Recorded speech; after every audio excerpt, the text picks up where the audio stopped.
Welcome to Dialogue. We spend a lot of time thinking about the forces that, naturally push and pull on the scientific process. Things like the pressure to publish, the whole ordeal of peer review, or just the agonizing slowness of discovery. But today, we're shifting the focus entirely. We're moving beyond any accidental errors or even unconscious bias.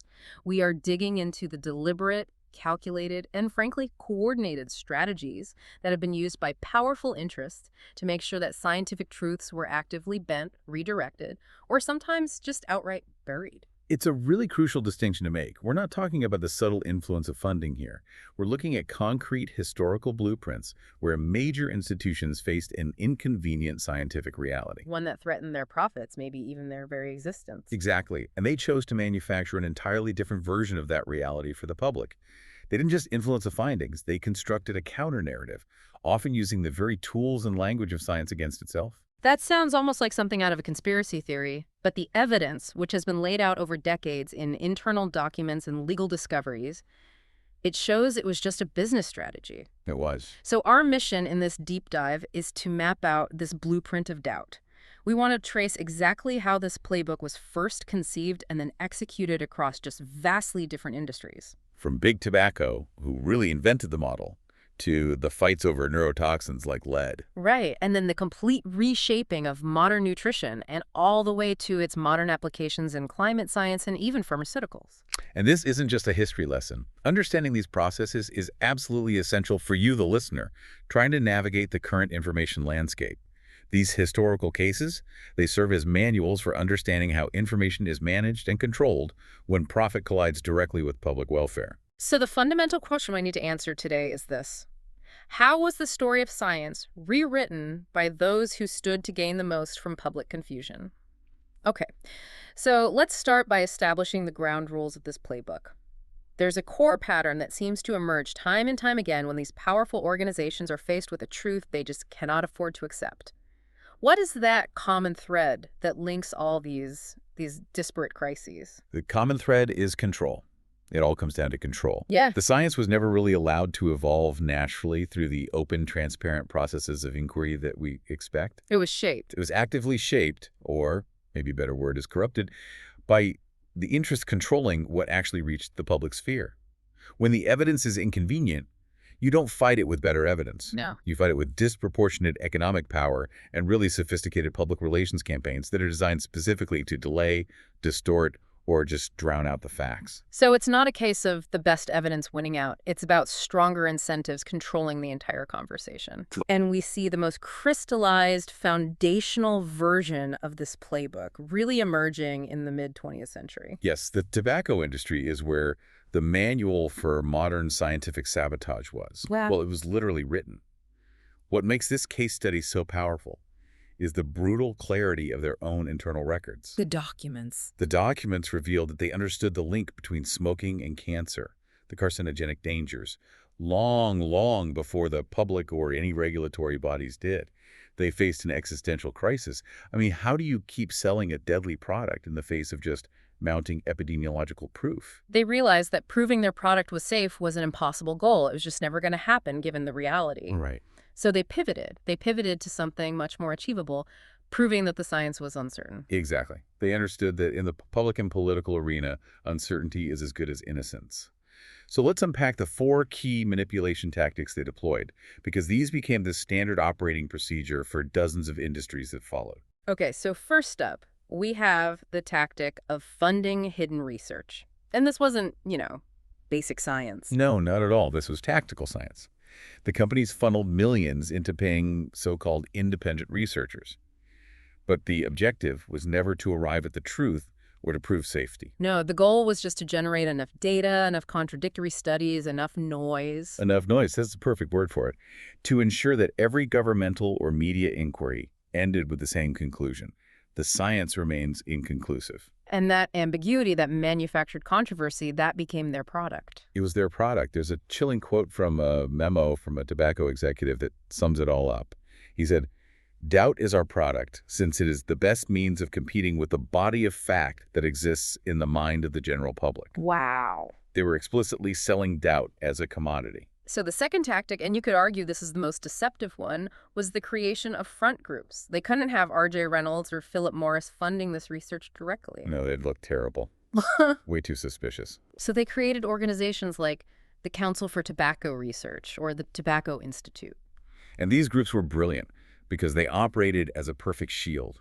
The names sounded so authoritative, official, committed to objective science. Right. They served two functions. First, they concealed the direct industry sponsorship, essentially laundering the money and lending a false credibility to what was really biased findings. And the second function. Crucially, they served as a legal buffer.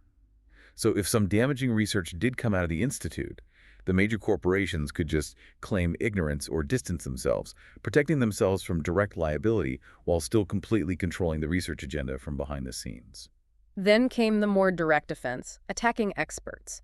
They systematically targeted the credibility of key figures, epidemiologists, public health researchers, anyone who was publishing irrefutable data on mortality rates. Absolutely. The goal was to confuse the public about the difference between statistical probability and absolute clinical proof. They would frame these experts as alarmists who lacked proper clinical evidence, even when the statistical links were just overwhelming. So if you can destroy the credibility of the messenger, Then you don't have to debate the data itself. right, by claiming they're politically motivated or financially biased or just bad scientists, you successfully undermine the entire scientific consensus in the public's eye. And that leads to the final, and I think most masterful technique, muddying the waters. They didn't just deny the link. They introduced this complex, confusing array of alternative explanations for lung disease. So if a study linked smoking to lung cancer, They'd counter it by promoting studies about the dangers of bad air in cities, or specific industrial pollution, or personal habits that had nothing to do with nicotine. or even claiming it was purely a matter of genetic predisposition. Exactly. And this provided the perfect psychological out for the consumer. It diluted that single, terrifying message smoking kills into this frustrating multi-factor discussion. It makes it feel less direct. If there are 5 potential causes for my illness and only one is smoking, well, the probability that my smoking is the culprit suddenly feels a whole lot smaller. It does. It effectively diffused individual accountability and blunted the urgency of the public health message for decades. So the distillation of this foundational playbook is just stark. If an industry cannot prove its product is safe, the substitute goal is to spend millions proving that nothing is certain. And that model, the front groups, attacking messengers, strategic funding of doubt, it became the blueprint for every subsequent industrial crisis where science threatened the bottom line. It's really the origin story of scientific counterpropaganda. And its applications are truly horrifying. And we are about to see how this exact playbook was adapted and deployed to protect substances far, far beyond tobacco. So if tobacco showed us how to manufacture uncertainty about a slow, self-administered killer, the fight over lead, well, that showed us how aggressively institutions would bury evidence about an immediate, pervasive environmental poison that threatened entire generations. The story of leaded gasoline, and specifically the additive tetraethyl lead, is so troubling because the toxicity was known not just early, but immediately. Right away. In the 1920s, when the oil and automotive giants were aggressively pushing this miracle fuel additive for its anti-knock properties, it made engines much more efficient. They had literal workers dying, hallucinating, and suffering convulsions in the manufacturing plants. They called it loony gas. So the industry had high-level acute toxicity data from the very beginning, and yet they still moved forward with promoting widespread environmental exposure. They did because the economic incentive was just massive. The profits from this one additive were staggering. So to protect those profits, they had to distort the scientific reality. How was this science specifically distorted? I mean, it sounds like they needed more than just doubt. They needed active denial. They began with that core playbook tactic, industry-funded studies. Labs that were backed by DuPont, Standard Oil, and General Motors just churned out research specifically designed to downplay lead exposure risks. And these studies were flawed from the start. Critically flawed. They often employed tiny sample sizes, or they'd only look for acute massive poisoning rather than the subtle, long-term, low-level exposure that millions of people, especially children, would face living near busy highways. The studies were literally designed to fail to find harm. And just like in the tobacco crisis, they had to eliminate any dissenting voices. They focused heavily on sidelining whistleblowers. Absolutely. You think of someone like Dr. Alice Hamilton, a real pioneer in industrial toxicology. She sounded severe alarms early on, noting the clear danger to workers. And she was just dismissed. Systematically dismissed as a hyper-cautious female reformer. But the true scientific hero of persistence here is Dr. Claire Patterson. His story just encapsulates the sheer difficulty of conducting honest science against entrenched corporate power. And Patterson wasn't even trying to study lead poisoning, right? His focus was geology. He was trying to date the age of the Earth. That's what's so amazing. He was trying to measure trace elements of lead to determine the age of meteorites and the Earth.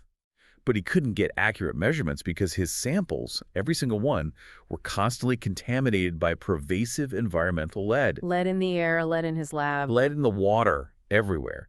He essentially discovered the scale of atmospheric lead pollution by accident, simply because he needed a completely pristine environment for his own research, and he couldn't find one anywhere on Earth. And when he started to sound the alarm on this, on environmental and food lead contamination, how did the industry respond? It was a scorched earth campaign. It was not collaboration. They leveraged their control to systematically attack his funding.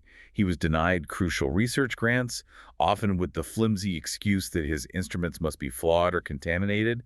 He was marginalized professionally just for reporting what his data clearly showed, that we were all being bathed in a sea of lead. The source material also points to active data suppression. So they weren't just attacking outside scientists. They were hiding what they knew internally. Precisely. They actively suppressed their own internal blood lead data. This was data that clearly demonstrated widespread systemic harm among the workers exposed in the manufacturing process. They had the numbers showing high lead levels, but they kept them locked away, ensuring the public and regulators never saw the clear evidence of harm. And finally, they perfected the tactic of co-opting governance. This made sure that the regulatory framework stayed effectively toothless. Right.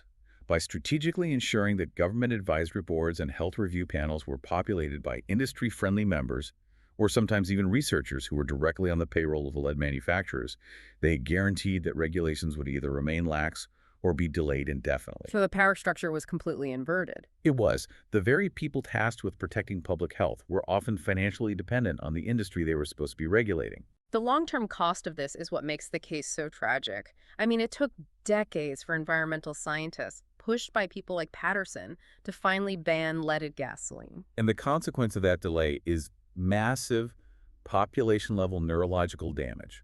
We're talking about an irreversible, invisible effect on the cognitive development and IQs of generations of children born and raised during the height of lead exposure, all for the sake of boosting octane ratings in cars. It's maybe the clearest example in history of short-term quarterly profit just completely trumping the permanent, irreversible health of an entire population. The scientific evidence was there from the 1920s, but the political will, drowned out by manufactured doubt, didn't materialize until the 1970s and 80s. Okay, now let's pivot from a known toxic additive to a common food ingredient. Sugar. In the 1960s, the Sugar Research Foundation faced a similar scientific threat when researchers began linking high sugar intake to rising rates of heart disease.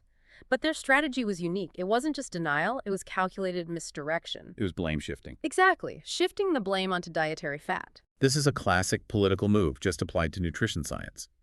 Instead of defending sugar directly, which was becoming scientifically difficult, they funded a coordinated effort to frame saturated fat and cholesterol as the sole primary culprits for heart disease.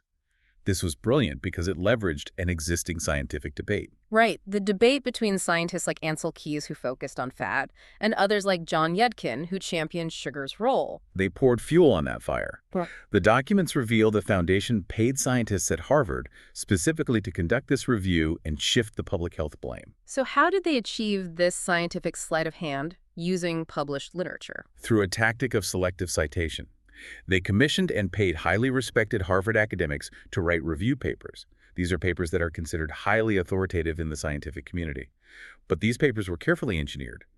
The paid researchers were instructed to cite only specific studies that supported the hypothesis that fat was the problem, while completely ignoring or aggressively downplaying the growing evidence linking sugar to metabolic issues. Exactly.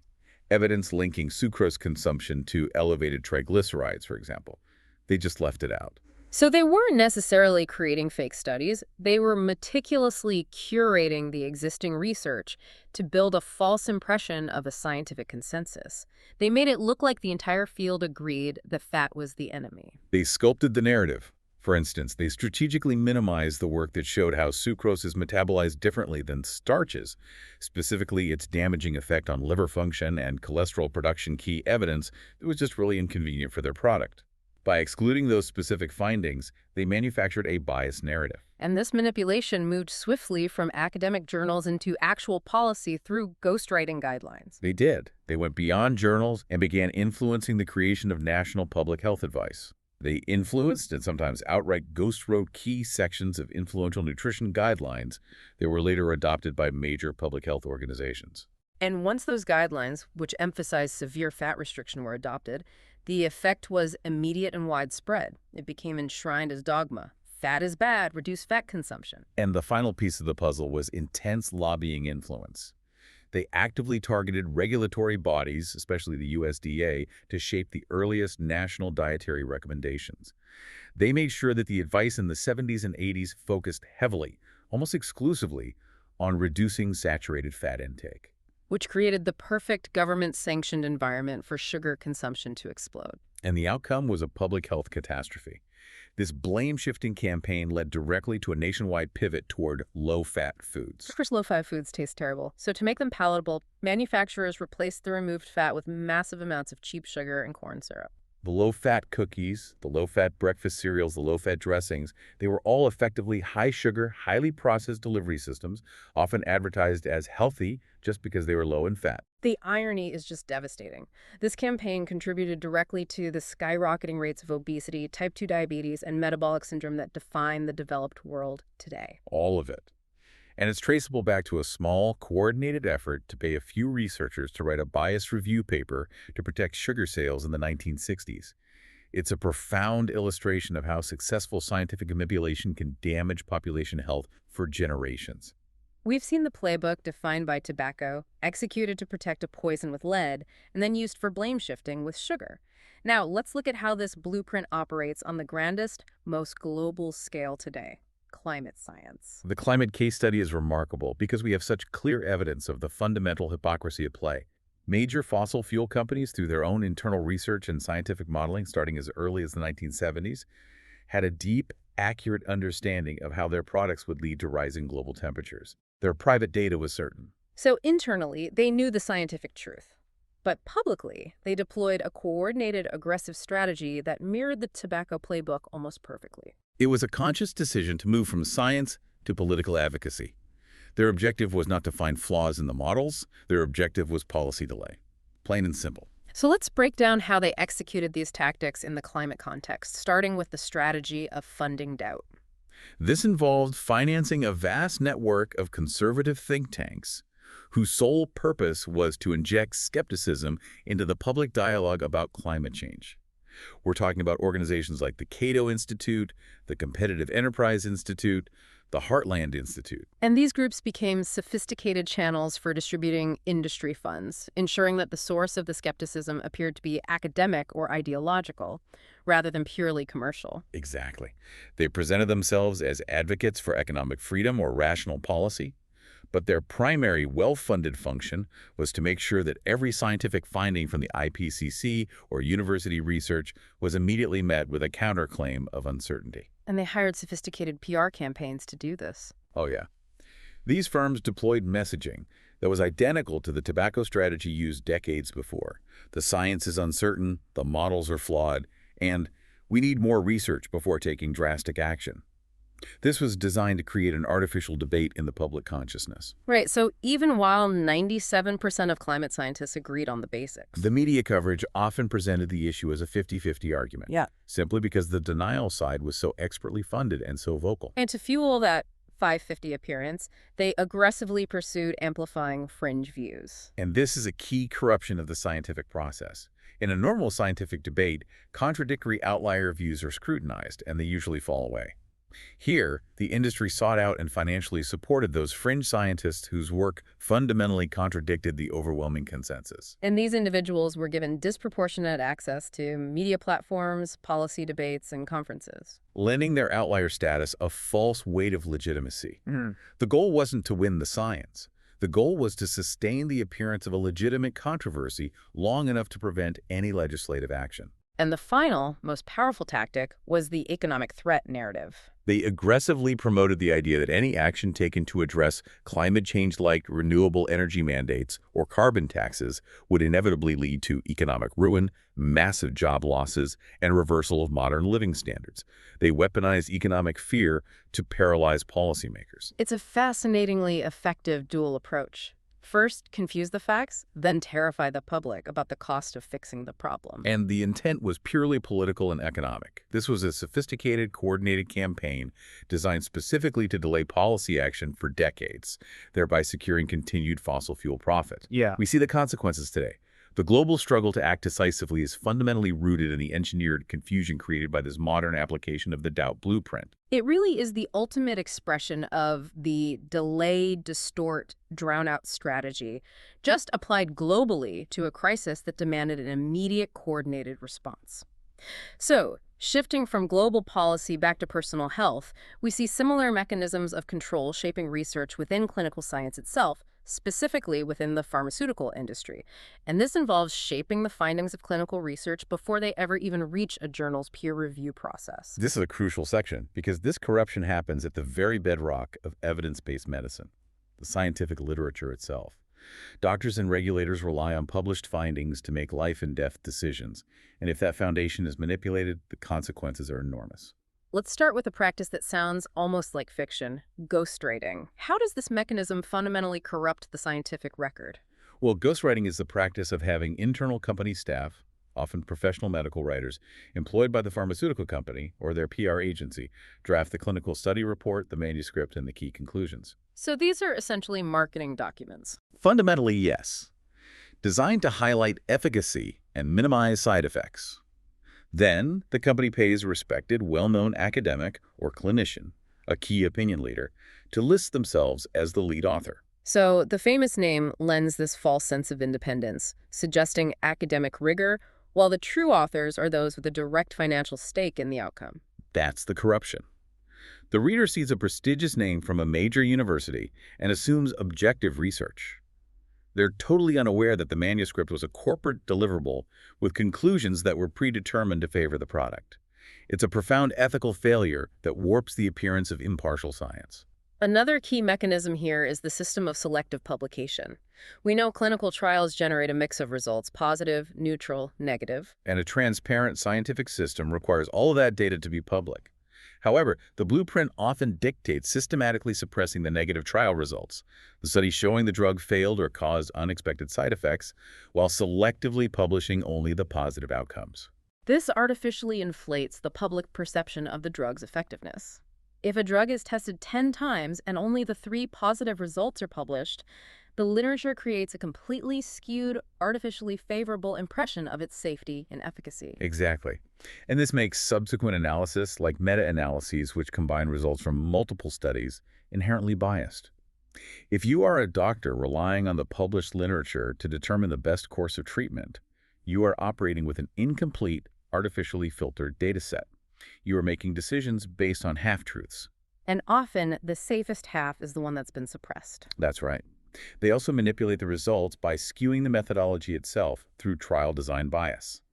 This is often subtle, but highly effective at guaranteeing a favorable result. How does that work? This is manipulation by design. They might design a clinical trial in a way that inherently biases the results. For instance, instead of comparing a new drug against the current gold standard active comparator, the best drug already on the market, they might compare it only against a placebo. Or against an unreasonably low dose of a competitor. Right. And if you compare a new drug to a sugar pill, you are almost guaranteed to get a statistically significant difference, even if the new drug offers no real-world advantage over existing treatments. The trial might be technically sound in its execution, but its design guarantees a favorable result for marketing purposes, not necessarily a significant benefit for the patient. And all of this sophisticated manipulation culminates in misleading claims in marketing. using that ghost-written, selectively published data to push science-based claims that were never fully supported by the complete body of evidence. We've seen this pattern across various drug categories. The source material references trials for certain antidepressants in adolescents where negative findings were suppressed, or in data related to arthritis medications and weight loss drugs. It really shows that scientific literature, the supposed bastion of objectivity, can be actively steered and corrupted from behind the scenes, compromising the very foundation of evidence-based medicine itself.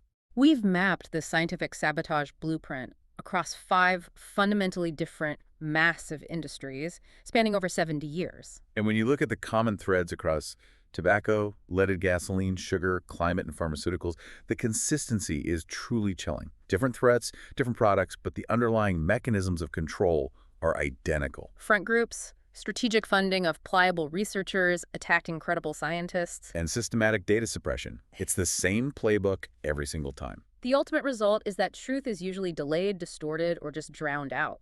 It makes you realize that in the modern era, the scientific method is often challenged not by open, rigorous debate in a neutral setting, but by the strategic application of massive financial and PR incentives in the public and political arena.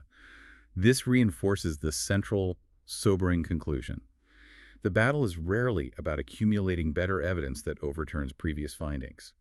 It is about deploying stronger financial and political power to control which evidence reaches the light of day.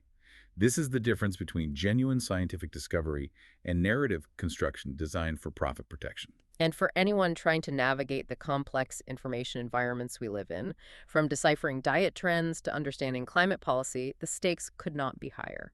This brings us to the fundamental lesson for you, the listener. If you are constantly bombarded by conflicting data, by articles claiming the consensus is wrong, or by new studies that seem to contradict old ones, the core challenge is not just figuring out what the facts are. We tend to default to that superficial question, what does the science say?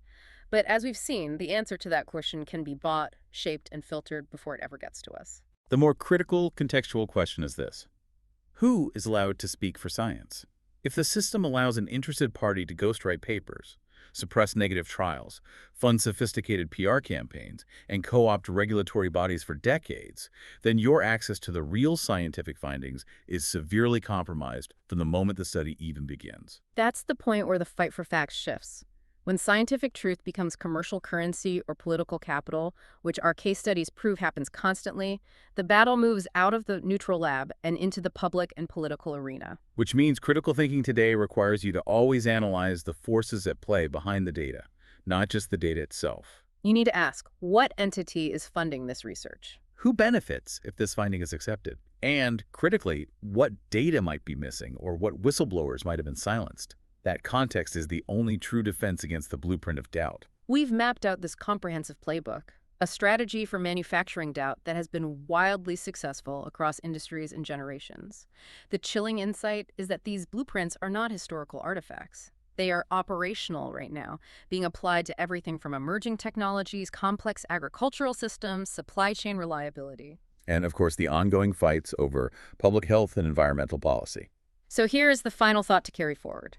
If we know that the blueprint of doubt is designed to delay action for decades, and we see it deployed today against crises that require immediate, unified, global action like clean energy transition or pandemic response, what massive, long-term, and potentially irreversible price will future generations pay for the engineered confusion of our present moment? If you enjoyed this conversation, please like, subscribe, and share this video. Also, let us know in the comments what really stood out to you in this conversation and if there's any related topic or new topic that you would like covered in a future video.